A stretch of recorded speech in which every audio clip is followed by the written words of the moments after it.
Voilà, Rêve de princesse est un prêt-à-porter qui répond au numéro de téléphone 653 88 21 00. Il est 11h, passé d'à peu près 3-4 minutes. Vous l'avez deviné, c'est l'heure d'un jour, un événement. Et le monsieur événement est déjà là. Jackson Bozo, bonjour. Bonjour, Karel. Ça va? Très bien, merci. Et vous? Ça va très bien. C'est quoi l'événement du jour? L'événement du jour va nous permettre de voyager un peu. Nous allons partir de Yaoundé. Nous allons traverser une région. Nous allons aborder, alors entrer dans une autre région, celle du littoral. Et précisément dans l'Oncam.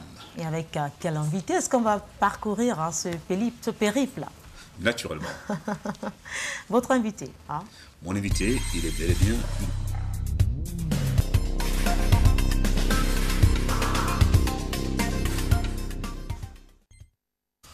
Alors, le Camp Development Committee, qui est encore appelé Camp Déco, n'est autre que le festival du moment du Camp. Eh bien, nous allons recevoir dans le cadre de ce programme Sa Majesté Mbonjo Ngonon Paul. Bonjour, Majesté. Bonjour, Monsieur Jackson Bozo. Bonjour à tout le plateau. Bonjour à la Canal 2. Merci de l'invitation qui m'a été faite. Alors, nous allons parler avec vous de la 3e édition du festival Ngan Kam, précisément. Alors, justement, vous pouvez présenter globalement le concept? Voilà, Ngan Kam, c'est Ngan Kam, c'est le festival culturel des peuples du Nkam. Et en réalité, on a trouvé le mot Ngan Kam, c'est une initiative de la conférence des chefs traditionnels du Nkam, et qui en a confié la réalisation en Camp Déco. Donc, Ngan, ça veut dire en réalité, vous connaissez le totem du Nkam? Pas vraiment. Vous avez entendu parler de Bama? Non. Bon, Ngan, c'est comme ça qu'on appelle le crocodile. Ah, d'accord. Donc, c'est le totem du Nkam qui est bien connu. Et après, Ngan, c'est le diminutif de Ngandi, Ngando, c'est-à-dire la fête. Ah d'accord, vous voyez une coïncidence. Alors, en même temps totem, en même temps fête. Donc, c'est la grande fête. La fête du totem. La grande fête des peuples et des communautés.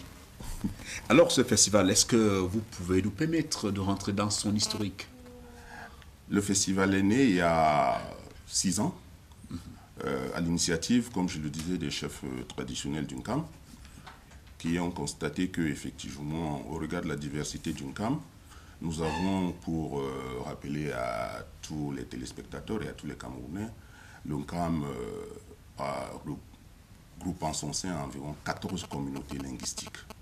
Je ne sais pas s'il y a un autre département au Cameroun qui a autant de diversité. Et il se trouve que les chefs du Nkam étaient tout le temps appelés à aller vers d'autres festivals. Il y en a qui sont en lien avec l'Ompo, il y en a qui sont en lien avec le Mboglia, il y en a qui sont en lien avec le Menjumba, il y en a qui sont en lien avec le Coupé, il y en a qui sont en lien avec le Ngondo. Alors, les chefs traditionnels comme moi ont constaté que chaque fois, ils étaient appelés à aller à d'autres festivals. Eux-mêmes n'avaient pas de fête. Ils se sont donc dit, malgré la diversité, nous sommes un laboratoire, n'est-ce pas, de la diversité du Cameroun, c'est un petit Cameroun, il fallait que nous créions une fête dans cette diversité pour créer l'unité d'un Cameroun. Alors, justement, dans cette diversité linguistique, est-ce qu'il est toujours facile de pouvoir franchement communiquer? On se comprend facilement? Et c'est ça justement le défi, effectivement.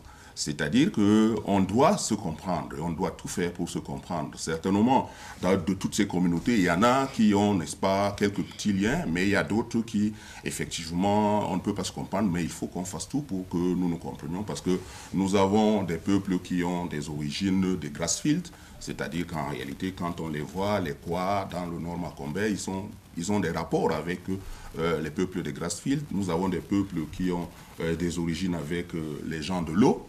Donc, nous avons les peuples qui ont des origines avec les gens de montagne, et puis il y a les forestiers qui sont là. Donc, ce qui fait qu'en réalité, on doit se comprendre. Même si le parler est souvent difficile, mais au moins, dans l'esprit, il faudrait qu'on se comprenne très, très bien.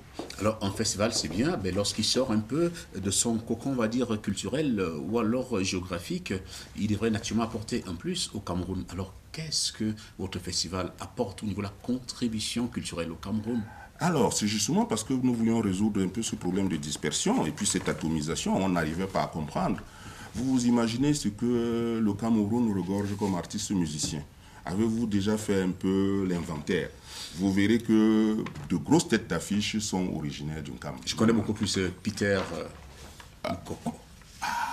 Vous connaissez Manu Mango? Bien sûr. Vous connaissez Nguia La Route? Vous savez pourquoi j'ai parlé de Peter Coco? Ah ben oui. Bon, vous connaissez Sergio Polo? Vous connaissez? Tout ça, c'est les fils du Nkam. Hein? Donc, on a dit que ça fait dispersion et il fallait qu'on puisse identifier véritablement Nkam. Et l'apport, d'ailleurs, ça fait le thème de la conférence que nous allons, parce que le festival, c'est un donné à voir, mais c'est également un donné à penser. C'est l'objet de la conférence qui va être délivrée le vendredi, parce qu'on a dit le thème, l'apport du Nkam dans la culture du Cameroun et de l'universel. Ce qui veut dire que nous avons beaucoup à apporter, que ce soit sur le plan de la musique, comme nous le faisons déjà, mais également sur les autres pans de l'art, les arts plastiques, les grands peintres, les artistes sculpteurs. Donc, vous connaissez Gédéon Pando? Oui, Gédéon Pando, quand ah même. Ben oui, voilà. pas Gédéon Pando. Donc, tout ça, c'est le On revoit rapidement le monument de la réunification. Donc, nous avons donc beaucoup de choses à apporter, mais malheureusement, c'est chacun qui allait de son côté. Et nous, on a pensé qu'effectivement, il faudrait que les Camois s'identifient et qu'ils montrent qu'ils apportent quelque chose, ils ont une valeur ajoutée. Mais quand même, je suis surpris de constater que tous ces musiciens que vous avez cités sont Camois et vous dites qu'il y a une diversité, un pluralisme, moi je vais dire ça comme ça, en ce qui concerne les langues. Mais oui. Pourquoi se fait-il que la plupart de ces artistes chantent en langue douala? Alors, c'est justement parce que la langue douala est la langue vernaculaire. En réalité, parce que c'est la première langue dans laquelle on a appris, chaque fois qu'on devait aller à l'école, c'était la langue douala. Et la langue douala a été imposée parce que c'est les missionnaires qui sont venus et le premier contact était avec les douala et c'est la première langue qui était écrite. Mais il y a maintenant le bassa, il y a le bandem, il y a le banen, il y a le mbang, il y a le diboum, il y a le moya, il y a le kwa. Donc, qui sont des langues qui sont aussi importantes et je pense que de plus en plus, ça commence à s'installer. Et c'est ça le rôle d'une grande Nkam, c'est-à-dire qu'amener déjà les enfants à ne pas perdre. Il ne faut pas que le douala les noie. Le douala n'est qu'une langue d'emprunt. En réalité, quand on parle de douala, un éoudi, quand il parle, on a l'impression qu'il parle le douala. Mais ce n'est pas le douala. Alors, justement, le festival commence ce samedi. Ça y est, dans des jours. Oui, la grande ouverture, c'est samedi. Voilà, 23 avril. Oui. Alors, est-ce que vous pouvez nous dérouler les différentes articulations de cette grande fête culturelle? Après l'ouverture, le 23, en réalité, nous allons avoir une ouverture solennelle et tout au long de la semaine, nous allons assister à des foires expositions, que ce soit foires gastronomiques, foires des arts, les arts plastiques. J'ai entendu tout à l'heure les couturiers et tous ceux qui fabriquent des habits avec le matériau local, c'est-à-dire que les écorces d'arbres, les pailles et tout, il faut venir voir, c'est un art. Et puis nous avons des journées thématiques, une journée cinéma et une journée pour les jeunes où on va leur faire un peu le transfert. Ça veut dire qu'on va essayer de moderniser, c'est-à-dire qu'ils vont apprendre les danses patrimoniales, tous les pas de danse. Alors nous en avons une énormité et les jeunes ne semblent pas s'intéresser. On va donc organiser un grand atelier qui leur permettra de pouvoir s'intégrer et peut-être éventuellement moderniser les pas de danse patrimoniale que nous avons. Et ensuite, nous aurons un grand concert le vendredi, après que les chefs traditionnels aient entretenu les populations et tous les Nkamois qui viendraient à Yabassi le jeudi. Et puis le samedi, ce sera le clou de la fête où nous allons avoir une grande course de pirogue et une parade nautique, parce que nous sommes un peu plus de l'eau, où nous allons démontrer donc et montrer maintenant devant le ministre des Arts et de la Culture la diversité et la grande richesse des traditions et des danses camoises.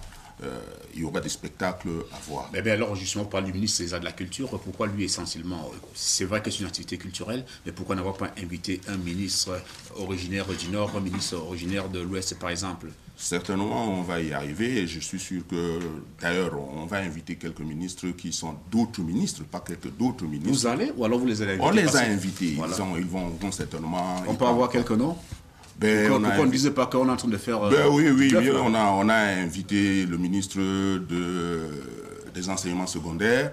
Oui. Voilà, on a invité le ministre de la Justice, le ministre d'État. Mais là, on est dans la zone Sawa. On est dans la zone Sawa, là. On n'est pas à l'est, on n'est pas à l'ouest. Oh oui, c'est l'ouverture. Vous savez, chaque chose, on ne peut pas tout faire le même jour, donc nous y allons progressivement. Parce que Ngankam n'a pas la longévité des autres festivals. Nous en sommes qu'à la 3e édition. Vous voyez que nous sommes en train de bâtir un tout petit peu le festival et on l'améliore tous les jours. D'accord, 3 éditions, mais déjà, si on peut faire le bilan des 2 précédentes éditions, avant de conclure. Ben oui, les 2 précédentes éditions nous ont permis d'aborder le problème d'une CAM, c'est-à-dire que le thème qui avait été développé lors de la première édition était Racine. Et vous constaterez que nous sommes à la 3e édition, nous sommes toujours dans Racine. Alors, dans Racine, parce que cela traduit la diversité et la profondeur des problèmes. Nous abordons les problèmes au fond. Alors, les innovations. Les innovations, cette année, c'est surtout au niveau de Ngan Jeunes, en ce sens que nous voulons apprendre aux jeunes, aux enfants, à les intéresser à la culture, aux danses patrimoniales, mais ce n'est pas seulement aux danses patrimoniales, comme nous sommes génération Android, et c'est Eriko qui chantait que j'ai planté ma cabot, j'ai planté manioc, ça n'a pas donné, je suis allé en ville, j'ai fait poteau, et après ça a donné parce que j'ai vu un blanc dans Internet. On va leur dire que nous, ce n'est pas dans Internet pour chercher blanc, c'est Internet pour chercher comment améliorer ses connaissances, c'est-à-dire que l'utilisation d'éthique à bon escient. Alors vous êtes une majesté Android. Je suis, on peut le dire, je ne sais pas. Alors, Karel, je vous fais découvrir une majesté Android et je vous remets la majesté Android. Merci Big Jack. Chers téléspectateurs, vous avez certainement remarqué comme moi que Big Jack, un homme qui était très à l'aise avec son invité, Sa Majesté. Vous savez pourquoi? Eh bien, c'est parce que c'est Monsieur Culture. Voilà. Monsieur Culture de Canal 2. Big Jack. Oui, naturellement, je me sens bien. Je me sens comme un Kamois à Yabashi. Voilà, on prend donc rendez-vous demain avec un autre invité de haute facture, naturellement. Naturellement, et ça déjà, je crois que Sa Majesté ne vous l'a pas dit. Il m'a dit en off qui comptait vous inviter. Nous invitons... à Mondovision. À Mondovision. Voilà. Que vous soyez là, en fait, pour que vous soyez le témoin de ce qu'on dit, pour voir qu'effectivement, c'est un festival tout à fait spécial au regard de la diversité et vous viendrez découvrir les richesses du Ngam. C'est avec beaucoup de plaisir que je vais participer donc je vais partir, mais c'est dommage qu'on n'ait pas invité Moustique, je ne sais pas pourquoi.